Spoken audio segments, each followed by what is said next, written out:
Welcome everybody out to hold on a minute. Hold on a minute. Let me make sure my sound's going good. Okay, so my audio Rodecaster Pro stereo jamming. I love it. This is podcast number 470. We are going to talk today about keeping your ship afloat and how to be the captain of your ship. Stay with us. This is the Elevate Construction Podcast, delivering remarkable content for workers, leaders, and companies in construction wanting to take their next step. Get ready to step out of your comfort zone with Jason Schroeder as he encourages you to do better, live a remarkable life, and expect more. Let's go. Welcome everybody. I hope you're doing well. I'm a day behind. I've been ahead, even ahead in Christmas for so long, and I let myself get a little bit behind last week. I was out in Illinois. I say Illinois. Illinois. I was in Springfield, Illinois with O'Shea Builders. Absolutely fantastic group of people. I love working with them. They're the real deal when it comes to company culture. Anyway, we were doing a boot camp, a superintendent boot camp. They actually posted that on LinkedIn before I was able to. And it really got some good feedback. And man, we just had a really good time. Anyway, I was out there. It was really cold. I've been in some different weather, sore throat, run down. There was a snowstorm that came in. And so Liam and I got a flight back early. And so we were out till super, super late on Friday. Yeah, I think it was both Thursday and Friday we were out late. Anyway, so I've got all these victim excuses. Anyway, I'm getting caught up.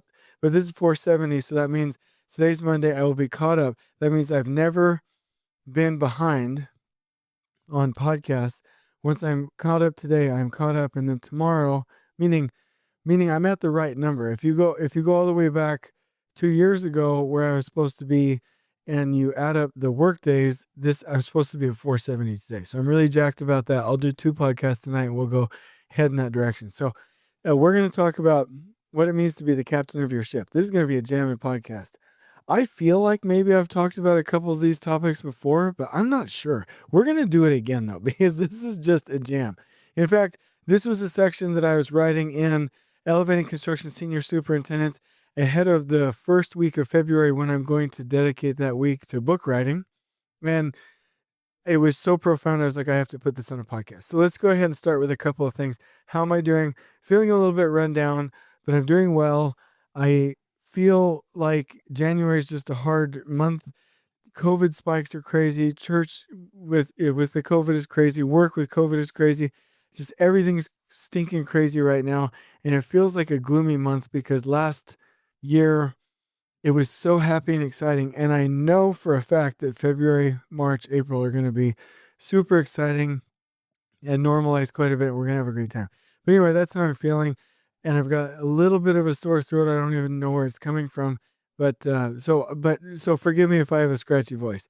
Here's some feedback from fans. And it goes like this. Jason, I've searched on podcasts that deals with providing efficient project management, real construction issues, and by far you tackle it the best. Mostly I found IT-related project management, which I then tweaked to suit construction. Like thinking, how can this be adapted to streamline our processes, make our schedules workable, and deliver on time and provide a quality end result. I really like how you managed to integrate the Toyota Way episode 33 in our works. Your experience shows in your talks, and I was definitely learning and adapting ways, methods, approaches that's workable and that really makes sense. You gained another subscriber. Kudos to you. You're doing great. Regards. And I just really appreciate that feedback. Very nice. So I will take you into this story. I've told you many, many times, and I'm not going to bore you again with it, that I watched the Star Wars episode where General Grievous is fighting against the Jedi, and he keeps saying this saying, keep the ship in orbit. Another one of my favorite YouTube clips is watching when the Titanic hits the iceberg. And I think about keeping the ship afloat. And then I read a book one time called It's Your Ship. And the book was about how this famous naval what is he? No, he's a captain. Yeah. Ship captain in the Navy really, really did a great job of running. I think it was the USS Benfold. and really created just this dynamic, wonderful team. So it's a really great book. And so this concept of ships is on my mind. And I thought about it, a really good analogy. I'm constantly wanting to or help communicate what is the main role of a senior superintendent. And here are the main things. And I'm likening it to being the captain of a ship. So we're going to do this right now. What would you do if you were the captain of a ship? The first thing, first and foremost, you would do if you were the captain of a ship is you would 100% make sure that that ship was stocked. So you would not go anywhere. You wouldn't even board people on that ship unless it was stocked. And that means food and water, provisions, toilet paper, all of the things that you needed to keep people safe and able to survive in that environment. That is one of the first things that you would do. And I really like that because in construction, how does that tie to what we're supposed to be doing? The first, well, I don't want to say first because I don't want to, because people will say safety is first and this and that and everything. It's like, I don't want to get into a fight. But one of the first things that you absolutely have to do on a construction project as a senior superintendent is maintain control of the supply chains and procurement. And I always tell superintendents, it is not the project manager and the project engineer that are in charge of procurement. You are. You have to make sure that all the materials are here coming on time. And I hear this a lot. People will say, well, the subcontractors buy those materials. No, they don't.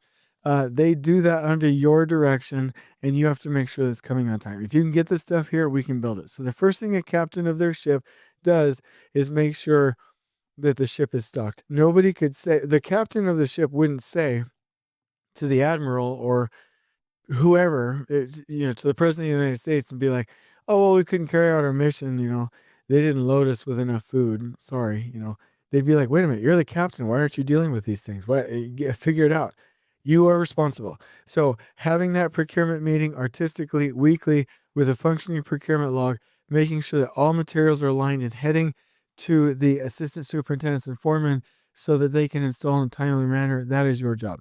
I love that. Number two, as the captain of your ship, in order for that ship to be working, all teams have to be functioning in a fractal manner, meaning all of those teams on your ship, they need to be high functioning, just like the leadership team on that ship, which means that you have to make sure that your departments, your functional groups, your area control, anything that has to do with your project or your ship, those teams have to be high functioning and you have to build those teams.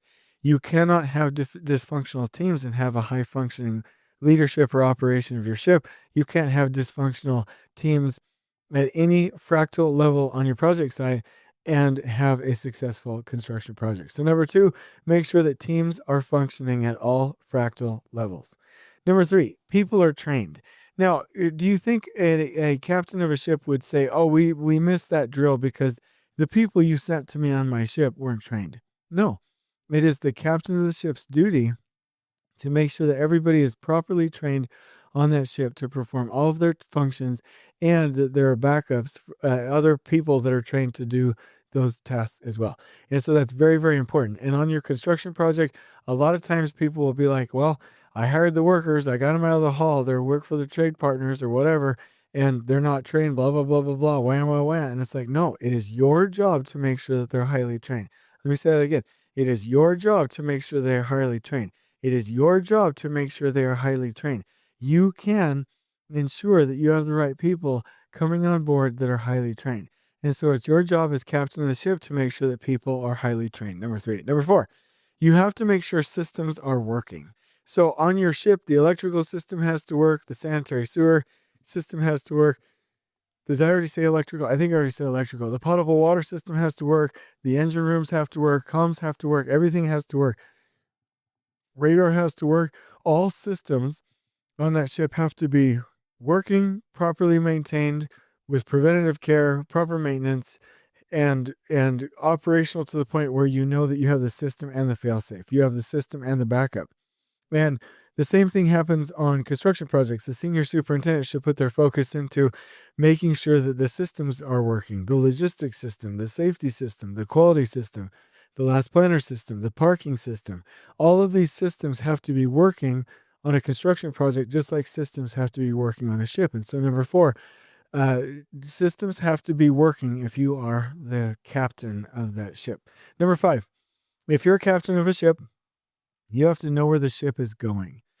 Meaning that if you start out from a certain port, you have to know where you're sailing to for what mission. You have to know the purpose. And it is the captain's job to make sure that we are navigating in that direction. It's also likening that back to construction, the senior superintendent's job to make sure that the project is headed in the right direction, that everybody knows the substantial completion date, that everybody is heading in that direction. We know exactly how to get there. The long-term planning is done. There is a tax plan. There are scheduling systems which allow people to know what is the trajectory of the project. And so in number 5, know where the ship is going if you're going to be the captain of your ship. Number 6, people have to know how to get there according to where the ship is going. Meaning every day as you are navigating a course towards your end target on the ship and you're the captain, everybody has to know where to steer the rudder, how fast to go. They have to know what weather conditions they're heading towards. Basically, they need to understand within day-tight compartments where you're going and how each day, each hour gets us to our overall goal. As the leader and the superintendent on your project, people have to know the short interval, what do you want to call them? Steps, scheduling intervals on your project to get to the overall target.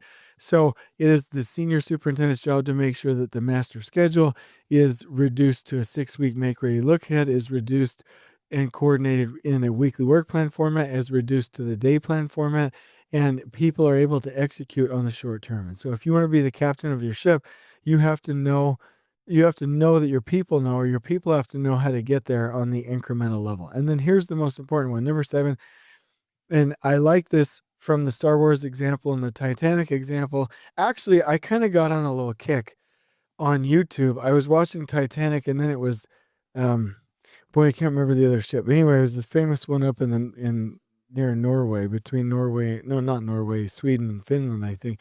Anyway, uh, somewhere out there, this ship sank with a bunch of folks on board, and then another YouTube video of another ship sinking, another one. And then I saw this ship sink depth comparison. It was this neat little video, and I just went on a tangent on YouTube one night when I was tired, and I got to learn a lot about it. And so I'm like, ew, it's just really dark and gross down there, and I don't want anybody to die. So as the captain of your ship, as the leader of your project, as the superintendent, you have to keep your ship afloat.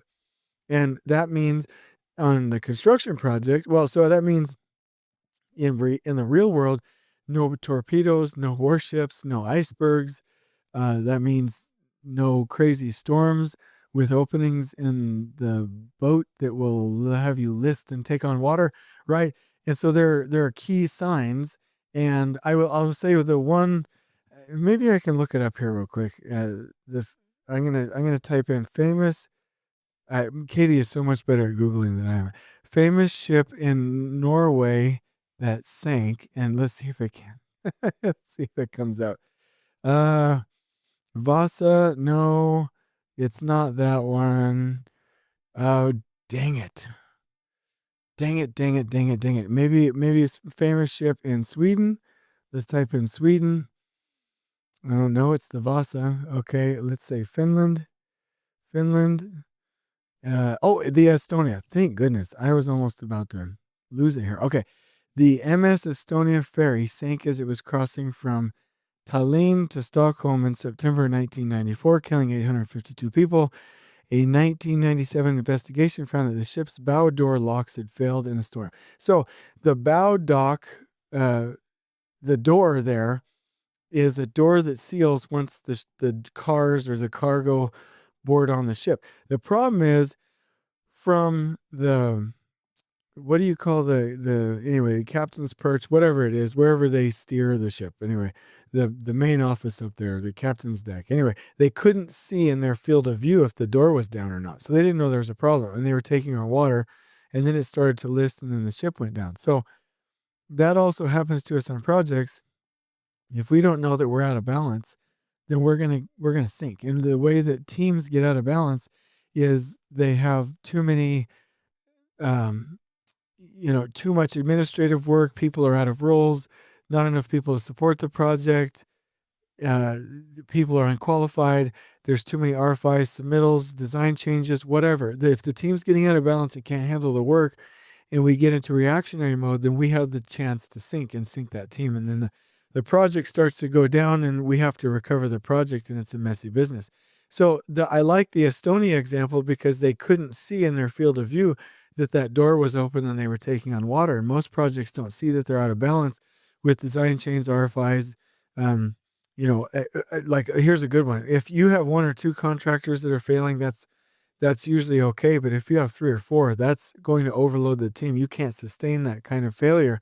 And project leaders that aren't productively paranoid to know when they're getting in trouble are going to get in trouble and sink the ship. And so the biggest thing is we have to keep the ship afloat, which means keep the team balanced, keep the trade partners balanced, keep us on schedule, keep us on rhythm with plenty of buffers, doing the right things according to the right team health. And so if you want to be captain of your ship, it has to be well stocked. Teams have to be functioning. People have to be trained. Systems have to be working. You have to know where the ship is going. People have to know how to get there. And you have to keep the ship afloat. On we go. Please join us next time in elevating the entire construction experience for workers, leaders, and companies coast to coast. If you're enjoying the show, please feel free to share with your construction colleagues and help us spread the word by rating, subscribing, and leaving a review on your preferred podcast listening platform. We really appreciate it. We'll catch you next time on the Elevate Construction Podcast.